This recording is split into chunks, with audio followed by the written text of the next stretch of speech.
You are the type of owner who notices when a dog isn't okay. You can read the difference between a tired dog and a broken one.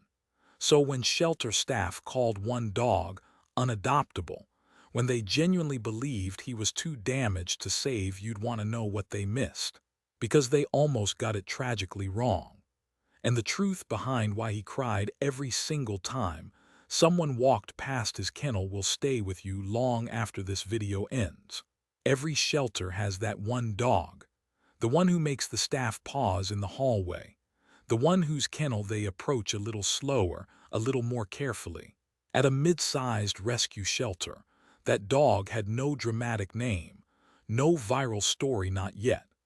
He was just a quiet, medium-sized dog with a brown coat and eyes that looked like they were waiting for something that never came. And every time a person walked past his kennel door, he cried.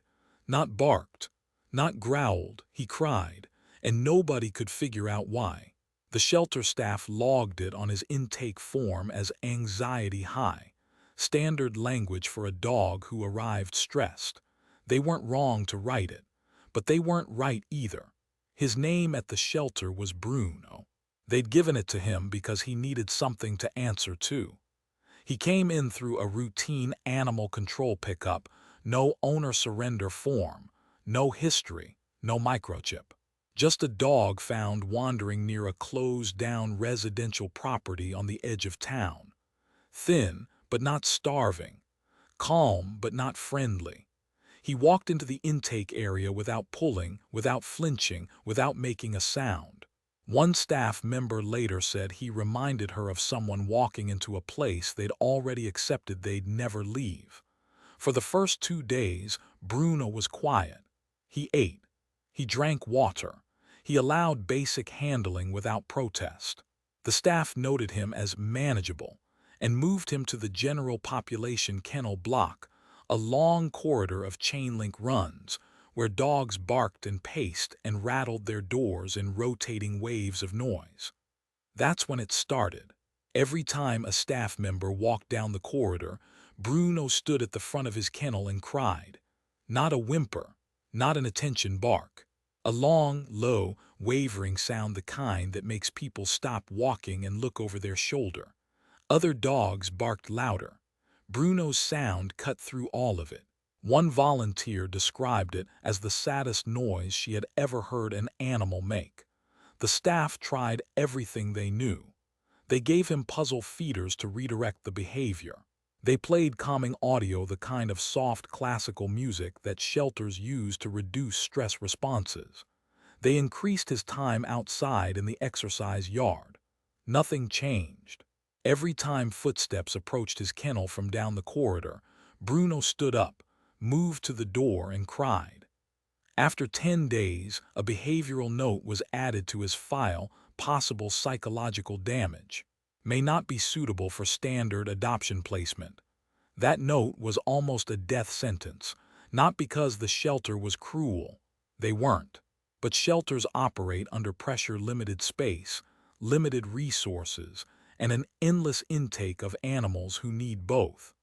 A dog flagged as psychologically damaged gets a shorter runway. Potential adopters walk past.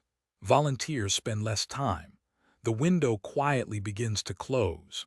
But one staff member, a kennel technician named a lot of different things by different people, but called me by everyone who worked with her, refused to accept the note at face value. Me had worked in rescue for 11 years. She had seen anxious dogs. She had seen traumatized dogs. She had seen dogs so shut down that they stopped responding to the world entirely. Bruno didn't fit any of those categories cleanly. He wasn't shut down. He was reaching out. Every cry was directed at someone. Every sound happened when a person was present, not when he was alone. She started watching him differently. Not from the corridor, from the far end where he couldn't see her. She observed that when the hallway was empty, Bruno lay quietly at the back of his kennel. No pacing, no vocalizing, relaxed posture, slow breathing. The moment she took a single step toward his section, he was on his feet. The moment she came into view, he cried. She wrote in her personal notes, "He's not afraid of people. He's trying to reach them." That distinction sounds small. It wasn't. Me requested extra time with Bruno outside of regular rotations. She didn't try to comfort him with high-pitched reassurance. She didn't push for contact. She simply sat near his kennel door on a folding chair with a book and let time pass. Bruno cried for the first 8 minutes. Then he stopped. He lay down near the door close to her and rested his chin on the concrete. She came back the next day, and the next. By the fourth session, Bruno no longer cried when she sat down. He waited for her. And on the fifth day, when she opened the kennel door and sat on the floor inside his run, he walked to her, pressed the full length of his body against her leg, and exhaled the long, slow exhale that dogs do when they finally feel safe. Me sat very still and thought about what she was holding together in that small space. She went back through his intake paperwork. She called the animal control officer who had picked him up. She drove out to look at the property where he'd been found. What she pieced together was not a dramatic single event. It was something quieter and, in some ways, harder to sit with. The property had been a private residence occupied for several years by an elderly man who had lived alone. Neighbors reported that the man had owned a dog medium-sized, brown coat for most of his time there. They hadn't seen the dog in the yard for a few months before the property was cleared. When animal control arrived following a welfare check on the property, the man was gone. Not deceased on sight. He had been moved most likely into a care facility, based on what the officer could gather. The dog had been left behind, either by accident or by circumstances the man could no longer control. No one knew exactly how long Bruno had been alone in that house or yard before he was found. Weeks, possibly. Long enough to be thin. Long enough to understand, in the way dogs understand things, that the person who was supposed to come back had not come back. Me sat with that information for a long time. Bruno hadn't been abandoned by someone who didn't want him. He had been separated from someone who had no choice or who had lost the capacity to make that choice. That was a different kind of loss. And Bruno, who had spent years next to one person, had been waiting at the door of every kennel since then for that person to come back. Every cry wasn't distress. It was recognition. It was hope. He was asking every single person who walked past, "Is it you? Are you the one?" Me brought this framing to the shelter director, not as a diagnosis, she wasn't a behaviorist, but as context, as a reason to update the note in his file, to replace possible psychological damage with something more accurate. Deeply bonded attachment style requires patient placement. The director agreed to give Bruno more time. The shelter updated his profile. They added new photos, not the stiff, front-facing intake shot that made every dog look terrified, but a candid image of Bruno pressing his head into Me's shoulder during one of their yard sessions. His eyes were half closed. He looked, for the first time in all his documentation, like a dog who had somewhere to be. That photo was shared on the shelter's social media page with a simple caption. No dramatic language. Just, "Bruno has been waiting a long time for the right person. He's ready when you are." Within 48 hours, the shelter had received more than 60 adoption inquiries. Me reviewed them all herself.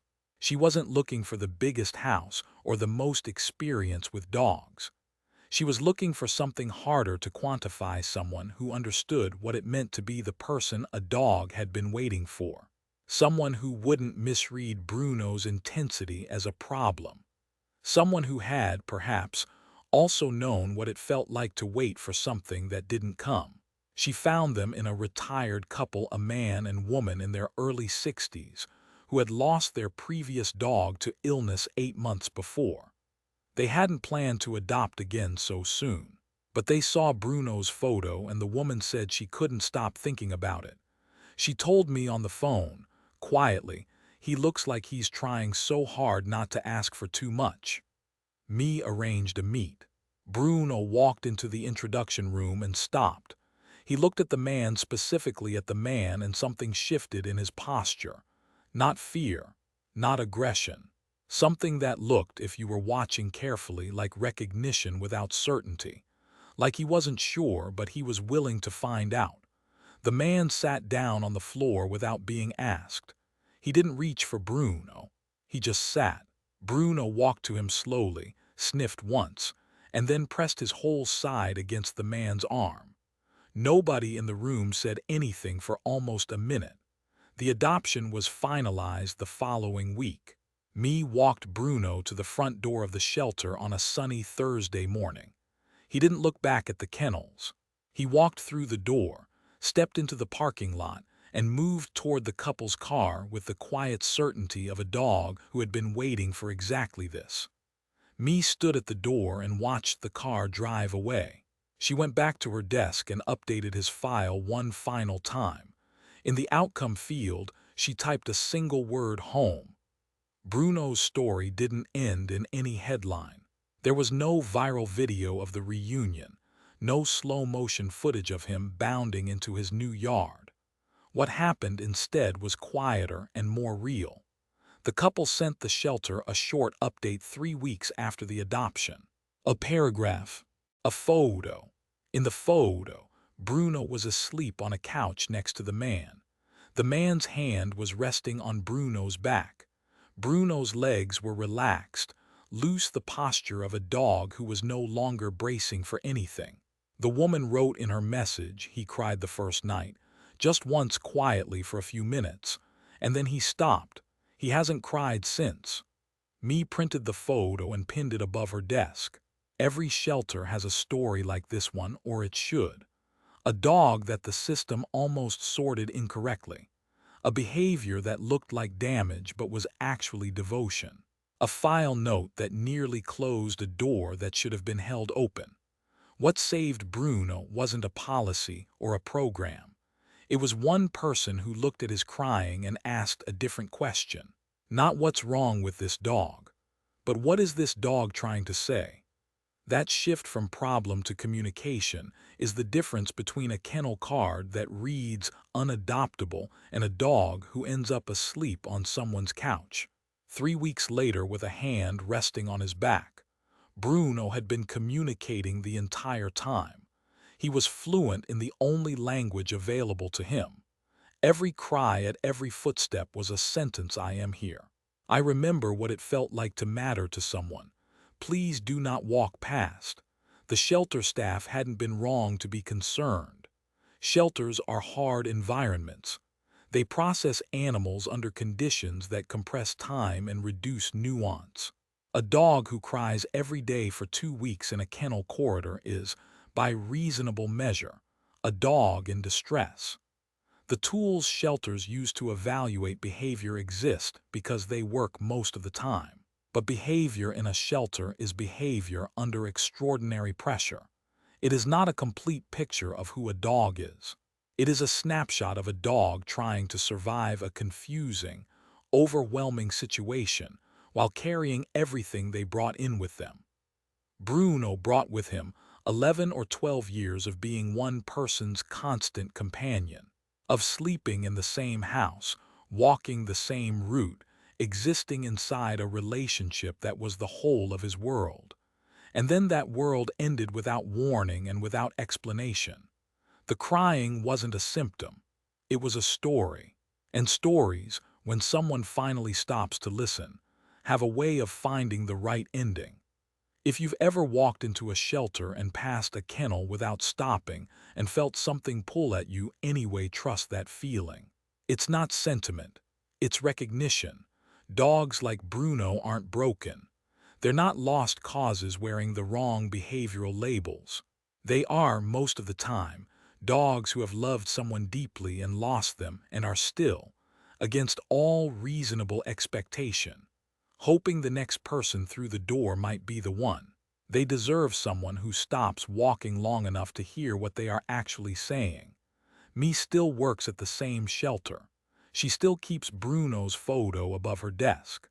And on the hard days, the days when the intake numbers are high and the outcome numbers are low, she looks at that photo and remembers what it cost him to keep asking and what it meant that someone finally answered.